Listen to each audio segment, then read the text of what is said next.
This is the story of Cabrini Green, a failed housing project in Chicago.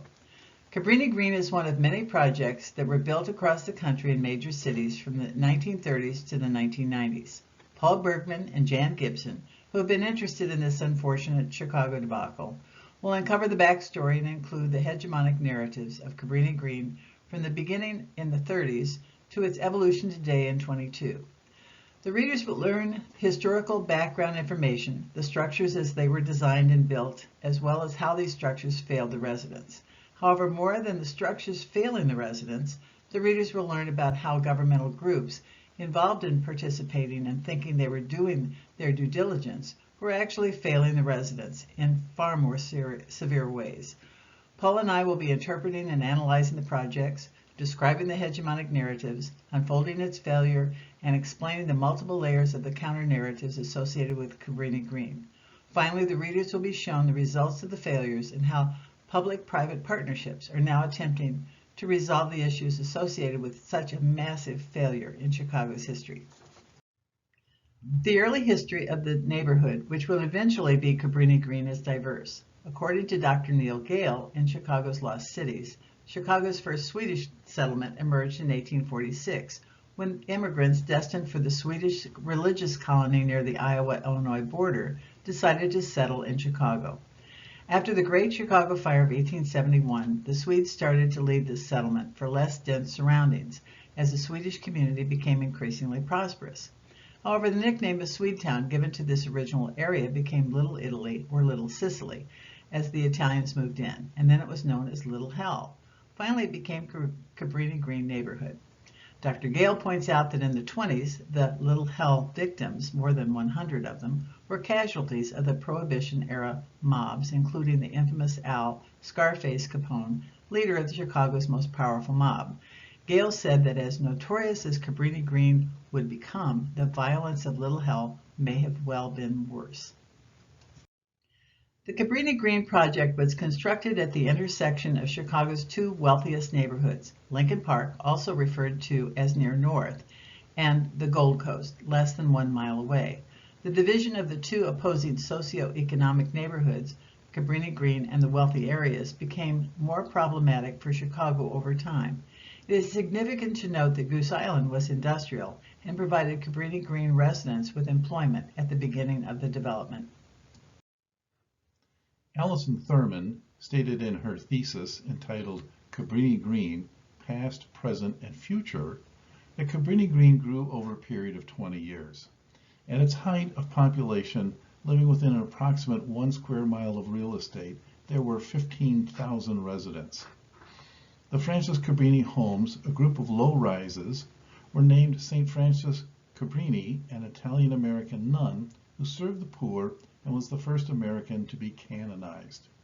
With the last construction of the high-rises built, called the William Green homes, and Green was head of the American Federation of Labor, the area finally became known as Cabrini Green. Audrey Petty stated in the series Voice of Witnesses, High-Rise Stories, Voices from Chicago Public Housing, as a result of the Great Migration, the city's black population increased 8-fold from 1910 through the 1940s. And with this growing population was segregated to a space that didn't expand to accommodate newcomers. There were 278,000 African Americans in Chicago in 1940. By 1960, that number had grown to 813,000. Black Chicagoans were hemmed in principally to areas on the south and west sides of the city. The south side of the area formed what came to be known as a black metropolis, a community of grand homes and boulevards alongside deplorable tenements. Richard's Wright book, Native Son, used terms like dilapidated and rat-infested, accurately capturing the living conditions of thousands upon thousands of people in the Black Belt. The South Side has now been renamed Bronzeville and is undergoing its own renaissance. Petty went on to say that the Chicago Housing Authority was born in 1937 under Roosevelt's New Deal Congress and the Wagner-Steagall Act that provided the funds for public housing construction. The first hegemonic narrative begins in the 1930s with the widely adopted belief that substandard housing and slums should be replaced with better quality housing that would alleviate deep-seated poverty. In 1937, the Act provided funding with a mission to clear the city's slums and improve living conditions throughout the city. And the plan was to clear as much as 36 square miles of the city of Chicago. The first years of public housing were considered good. The CHA maintained standards for residents. They had to be natural family units with a husband, wife, and children under age 17. Residents were required to have an annual income of less than $900, roughly about $13,000 in 2016 dollars. A tenant mix of 80% white, 20% black was applied. In the 1960s through the 1980s, public housing became intolerable. In later years, these rental restrictions were relaxed as black requests for housing overwhelmed white interest in rentals so that the 80-20 ratio was abandoned. Further, the CHA began admitting residents from broken households, that is, families with only one parent and multiple children. Lastly, the CHA dropped the income requirements altogether, and the buildings filled with public welfare families. By 1975, 95% of all new Cabrini Green residents were public support dependent. And at that point, Cabrini Green's notoriety began to take on a national significance. Mike Grissetta stated in his article, Connecting People and Place, Prosperity in Chicago's Near North, that the very early years of Cabrini Green were good ones. In the 1950s, the CHA maintained careful management of the homes in an attempt to assure the viability of one of the agency's few integrated public housing sites, which housed 80% white, 20% black tenant mix, which was commensurate with the demographic mix of the Near North prior to the housing development's construction. The oral history, when public housing was paradise, depicts a community in which black and white residents lived next door to one another with minimal conflict. In one quote from Paradise, a white resident recollected, "It was an integrated project. We were all one big family. It was a real village. It was a real United Nations over there." In the 1950s and 1960s, the CHA struggled to maintain the 80-20 housing mix due to a lack of interest among prospective white tenants and a surplus of interest from qualified black families, creating circumstances in which black applicants were allowed to move into the homes only when another black family moved out. Within a year of opening in 1958, the Cabrini extension, consisting of roughly 1,900 units, began to demonstrate concerning signs. Due in large part to the demand created by families displaced by the CHA slums clearance initiatives, the agency was forced to move away from its model of accepting working-class families toward what it described as broken families, or families that were receiving some form of public assistance, that is, unemployment assistance, aid to family with children. These broken families accounted for roughly 45% of all residents in the Cabrini extension. Demographics within the Cabrini Green developments also shifted, with increasing numbers of working-class residents leaving the site, an increasing number of residents dependent on public support, and children outnumbered the adults by 2-to-1 ratio. So why was public housing built? Catherine Bauer was arguably the best known of all of the housers in America. These were the academic advocates for building public replacement housing. Bauer consistently argued that governments had a duty to ensure that all citizens were properly housed. She believed that democracy depended on the provision of well-designed, high-quality housing for all citizens. Bauer wrote her seminal book, Modern Housing, in the 1930s. In it, she advocated the environmental determinist assumptions of slum reformers that bad housing produced social ills and that replacing slums with better housing would alleviate poverty and poor social conditions. Another advocate, Elizabeth Wood, was a progressive director of the CHA from 1937 to 1954. A Vassar graduate, she worked for the Illinois State Housing Board before her tenure at the CHA. Wood, like Bauer, was a staunch advocate of the need for public housing to house the poor. Wood describes CHA housing ideas in the late 40s and early 1950s as experimenting. In 1945, the CHA proposed its first high-rises, shifting from 3-story walk-ups to 6-story buildings. At first, Wood supported the new 6-story height and explained the change as a matter of aesthetics, allowing more open space and a more attractive pattern for the use of land, with larger playgrounds, open spaces, and a general park-like effect. For many, the housing failure in Chicago and elsewhere can be blamed on its architecture, what we now call mid-century modern, especially the Stark elevator buildings. Described as monstrous barracks blocks, the buildings were criticized on aesthetics grounds as sterile and unfriendly environments. The fault begins with one of the intellectual forefathers of American architectural modernism, Swiss-born theorist Le Corbusier, and his 1932 Radiant City, which proposed leveling the center of Paris and replacing it with towers in the park, a grid pattern to provide public housing for Paris's population. The Paris project was never built. But clearly Wood was following the Le Corbusier design rationale. Elizabeth Wood convinced the board to hire Skidmore, Owings and Merrill and Harry Weiss to build new buildings in high-rise form. But in 1952, Wood announced in an article in Architectural Forum that she had changed her mind on high-rises for public housing. She argued that the row house allowed the mother to be nearby, which allowed a simple and natural way to monitor indoor-outdoor activity that takes place close to the mother. In contrast, she pointed out that high-rises left the mother too distant from children in a vertical as well as horizontal distance, resulting in much less parent-child supervision. At the federal level, Catherine Bauer added her support to Wood's position. Her support also indicated a shift in thinking on her part. Bauer's position was slightly different from Wood's view on child rearing.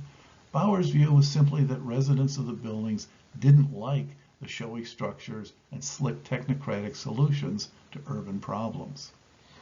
Elizabeth Wood proved to be prescient in her visions of what should be built, but ended up being victimized by her own ardent and vocal stance on not building high-rises for families with small children. She was forced out of her position at the CHA in 1954. Ironically, both women understood that the experimenting at the CHA was leading in the wrong direction, and the Le Corbusier tower in the park idea was unworkable for public housing in the early 1950s. Had HUD and the CHA heeded these two women's view, public housing might have avoided becoming such a colossal failure. However, low-rise walk-ups proved to be too expensive for HUD's building cost guidelines. Hunt, in his book Blueprint for Disaster, describes how HUD developed restrictive cost guidelines under the belief that public housing projects had to be less expensive to build than private housing units. Otherwise, justification for the program would lose public and, more importantly, fragile congressional support. Intensive cost-cutting by the CHA to meet federal cost guidelines led to many problems later. The use of untested and undersized heating units and trash collection chutes created many maintenance problems that became increasingly expensive to operate. In one design, the CHA allowed only 2 elevators rather than the 3 typically specified for a 16-floor high-rise building. This led to having 2 elevators to move more than 900 residents through 16 floors. In response to the heavy cost restraints, noted architect Harry Weiss took the architectural decision of the buildings in a new and cheaper direction by eliminating interior corridors and using outdoor galleries.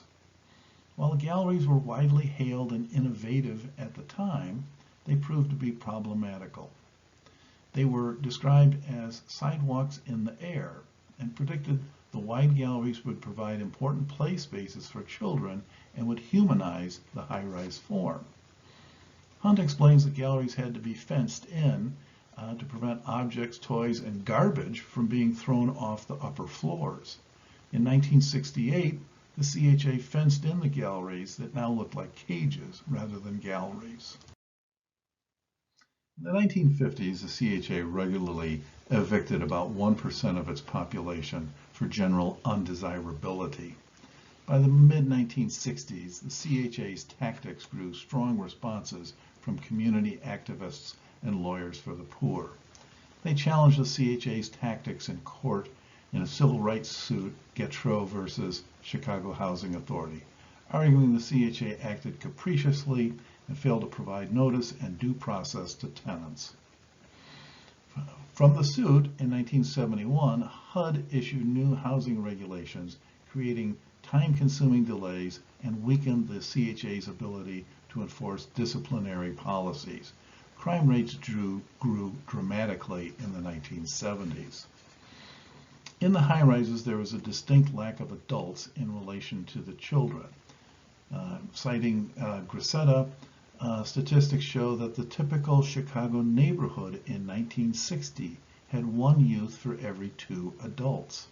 By contrast, Chicago's public housing inverted that ratio to 1.4 youths per adult in 1951 and to a peak of more than 2.4 youths per adult in 1970. As Hunt explains, within a year of opening the Green buildings in 1962, destruction of mailboxes made mail delivery insecure. Damaged laundry machines compelled tenants to wash clothes in their apartments, and profanity-laced graffiti in the stairwells demoralized residents. Light bulb breakage kept the buildings fearfully dark. In 1968, the CHA reported replacing 18,000 light bulbs a month, and that's system-wide, as a result mostly of theft and because boys ran through the hallways smashing fixtures with baseball bats. Hunt states that numerous gangs, such as the Vice Lords and Cobras, often aligned by each of the project's high-rise buildings and began to rise to power through the 1970s. And by the 1980s, crime and gang violence had permeated through Cabrini Green. National media took note of life at Cabrini Green. In a popular television sitcom, Good Times, that aired from 1974 to 79, the good and happy side of Cabrini Green was portrayed. It described a family struggling with the burdens of public housing, but generally surviving without the impact of violence and crime. Candyman 1 and Candyman 2 are movies about the horror of living in Cabrini Green, told through the lens of the horror movie genre. If you look into a mirror and say Candyman 5 times, a hooked armed man appears and kills everyone in sight. In Candyman 2, it is thought that he is an evil spirit that lives inside the walls of Cabrini Green buildings. Long before a man with a bloody hook tormented the alleys of Cabrini Green and Candyman, the Chicago housing projects were understood by many to be a place of horror. But many of the residents who actually lived there felt differently. To them, Cabrini Green wasn't a cesspool of immorality, but also it was a tight-knit, family-oriented community that supported each other in the face of neglect and governmental corruption and police violence. Despite CHA efforts to reshape Cabrini Green's image, a highly publicized 1981 effort by then-Mayor Jane Byrne to demonstrate the stability of the neighborhood by living in a high-rise unit for several weeks, conditions at Cabrini Green continued to worsen. Hunt explains that the mayor's move was considered a publicity stunt by many. During her 3-week stay, Byrne brought along a massive security detail, and residents say she welded shut one of her apartment's 2 entrances. The 1992 murder of 7-year-old Dantrell Davis, walking to school with his mother, prompted the Chicago Tribune editorial page to demand the teardown of the CHA high-rises. The housing authority sealed off 4 of the towers, including the one from which the shot was fired. President Clinton's housing secretary, Henry Cisneros, declared, "The national system of public housing is on trial in Chicago." This was the beginning of the end of public housing in Chicago. The national response to the collapse of public housing was a radical rethinking. In 1999, HUD, City of Chicago, and CHA officials developed something called the Plan for Transformation that would ultimately raise all the Cabrini Green buildings. The Plan for Transformation was intended to transform the area into a neighborhood of mixed-income housing with subsidized low-income tenants, mid-income renters, and high-income condominium owners. This plan was estimated to cost in the range of $2 billion. This was to be a public-private partnership where the CHA got out of the business of managing tenements and solely owned the land. Investors and the developers owned and managed the properties on the land. This massive multi-billion-dollar realignment of public housing in Chicago then began in 2000 under Mayor Richard M. Daley. Prominent goals of the plan have included demolition of the high-rises, issuance of housing vouchers, slashing of the CHA staff, and the proposed construction of 25,000 new or renovated housing units. Ben Austin, stated in his article The Last Tower, wrote that during Richard M. Daley's 22 years as Chicago mayor, he had completed monumental building projects like realigning Lakeshore Drive and had created Millennium Park on the lakefront. But he believed the Plan for Transformation represented his most sweeping effort to reshape the city's landscape. Daley grandly proclaimed, "I want to rebuild their souls." After Mayor Daley's grand announcement of the Plan for Transformation, including the demolition of all the Cabrini Green buildings, the residents were in an uproar. They formed a tenant association in order to file lawsuits to stay in their homes. Displaced residents were promised the right to return. Despite the poverty and violence, the residents who lived in Cabrini Green had established a sense of neighborhood, telling stories about mutual babysitting and family weekend cookouts. In response, they gathered on a winter morning in 1997 inside a high school auditorium. On the right-hand picture in the slide shows John Stevens, a longtime leader in the Cabrini Green neighborhood. Stevens exclaimed, "You all put the cart before the horse. You didn't ask us." Since the mid-90s, the city tore down 82 public housing high-rises, including Cabrini's 24 towers. The 10-year plan for transformation would leave the city with just 15,000 new or renovated public housing family units, plus an additional 10,000 units for senior citizens. There was a new school, a new police station, a renovated park, a shopping center. A Target store was expected on the site of the last tower. As the area gentrified, Groupon's corporate headquarters was located nearby. Despite the clean and orderly aura of the new buildings, with such names as Northtown Village and Parkside of Old Town, there are many angry testimonies from the displaced residents. They resent being displaced and handled with the usual level of indifference and incompetence that defines the CHA. They have strong feelings and memories of the process and resettlement. John Stevens had talked about the CHA placing the cart before the horse. Stevens' complaint was voiced by many. "They didn't do anything right from the onset in the redevelopment of our neighborhood," said J.R. Fleming, the executive director of the Chicago Anti-Eviction Campaign and former Cabrini Green resident. "And now they want us to believe that they will get it right this time. They didn't get it right the first time. What makes you think they will get it right this time?" In a CBS television special program, February 2022, Cabrini Green resident Betty Flake said she was a single parent in 2001 with 3 children in elementary school. Cabrini Green was their home. "I raised my children pretty much there," Flake recalled. "They all finished high school successfully, they all went to college, and my son became a professional basketball player." Betty Flake lived in the first building torn down in Cabrini Green. It was plagued by violence, drugs, and gangs.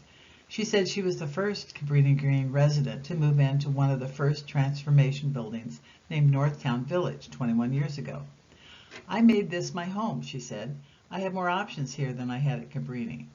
To move into the new developments, applicants from Cabrini Green had to follow strict rules, and for some, those rules were life-changing. There could be no drug use. Applicants had to pass drug tests, and you could not have a criminal record, which was the same for all other rental residents. There had been challenges with the people probably wanting to go against the rules because they weren't used to rules, she said. But for the better part, most of us had adapted to the rules. The ones that didn't fit this project, they didn't just throw the people out. They made sure they got their Section 8 vouchers back so they could move on.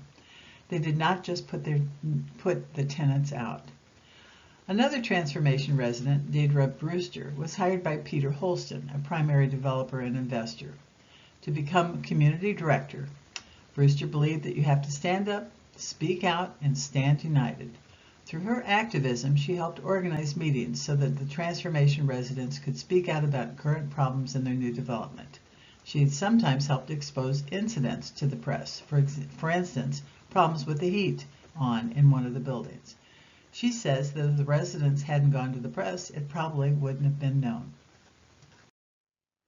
As we reach the end of our analysis, we've discovered that public housing in the United States that began in the 1930s with the now disproven conclusions by urban planners, academics, and progressive elites that environmental determinist assumptions were valid. These elites believed that wholesale slum clearance and public housing would somehow have an uplifting effect, that slums would disappear and that poverty would be alleviated. Faulty assumptions and false conclusions led to ever more destructive circular thinking. Wholesale slum clearance led to the destruction of old neighborhoods that needed to be replaced with new neighborhood structures. To fit the cost parameters of rebuilding entire neighborhoods, HUD instituted tight cost controls. The tight cost controls led to experimental architectural designs that housed a high number of children in very Spartan apartments and tall high-rises.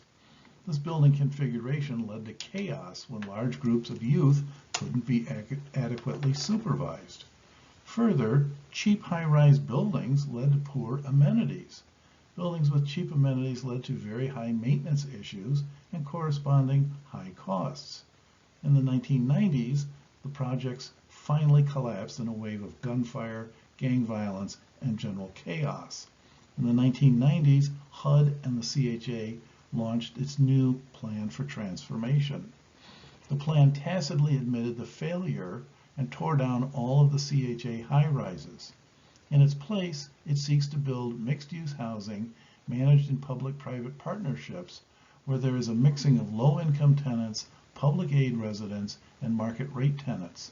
This new plan is still being implemented, and its success is unknown at this time. According to Hunt in his Blueprint for Disaster, the question of what went wrong with public housing in Chicago cannot be boiled down to a simple statement. Numerous policies contributed to the unraveling of the CHA, ranging from ideological assumptions to specific implementation issues.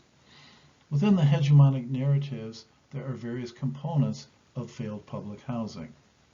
These include that public housing should not compete with private housing markets. Public housing cannot build and maintain buildings in a cost structure that ignores simple economics. Well-meaning progressive thinking needed to allow its administrators to give feedback that challenged original assumptions. Large groups of youth need constant and meaningful supervision and guidance, both formally and informally. Open admission of tenants, forced by civil rights lawsuits, pushed out the working poor that were replaced with public aid-dependent tenants. Cheap construction caused high maintenance requirements and general disrepair. No input from residents on meeting social needs, security, or building maintenance led to violence, rampant crime, drug use, and finally, outright gunfire and snipers. Through the complex formulas and reimbursement policies, HUD controlled federal funding, which restricted CHA operations. The hegemonic counter-narratives occurred at different times throughout the process. Despite ever more horrific conditions, many residents complained Cabrini Green is their home. Many did not want the buildings raised. The plan for transformation is creating a mixed income community. This may be simply another experiment in public housing. The new ownership plan of public-private partnership allows the landlords to implement housing rules, drug tests, criminal background checks, financial viability. Neighborhood involvement means that landlords hire tenants to monitor the building activity and facilities. Tenant voices are finally integrated into management. Today's planners must seek tenant input and analyze the entire neighborhood before redevelopment. Old style of urban renewal and slum clearance is simply the wrong approach. Low-rise buildings with front stoops that emulate older neighborhoods is the preferred lifestyle rather than high-rise buildings. And finally, public-private partnerships are more effective and responsive than top-down bureaucratic management structures. Finally, the CHA's plan for transformation represents a daring experiment in social planning. Like the New Deal experiment, it could also founder on its assumptions about what makes a viable community. The new mixed income concept assumes, in a somewhat patronizing fashion, that high-income residents will provide the right kind of leadership and that contact with such families will lift the opportunities of the poor. Whether this new vision has conquered the complex problem of housing the poor any better than the original vision of the 1930s remains to be seen. The plan oddly evokes Elizabeth Wood's statement of the CHA experimenting in the 1950s with building high-rises and low-rise buildings. However, it seems to be working far better with the testimonies from Betty Flake and Deirdre Brewster. As Betty Flake, a 30-year resident of Cabrini Green, said, "I like living there. I feel safe here. There are rules." And still she laments losing the old Cabrini Green buildings. Cabrini was my home. And we want to thank you for joining us today.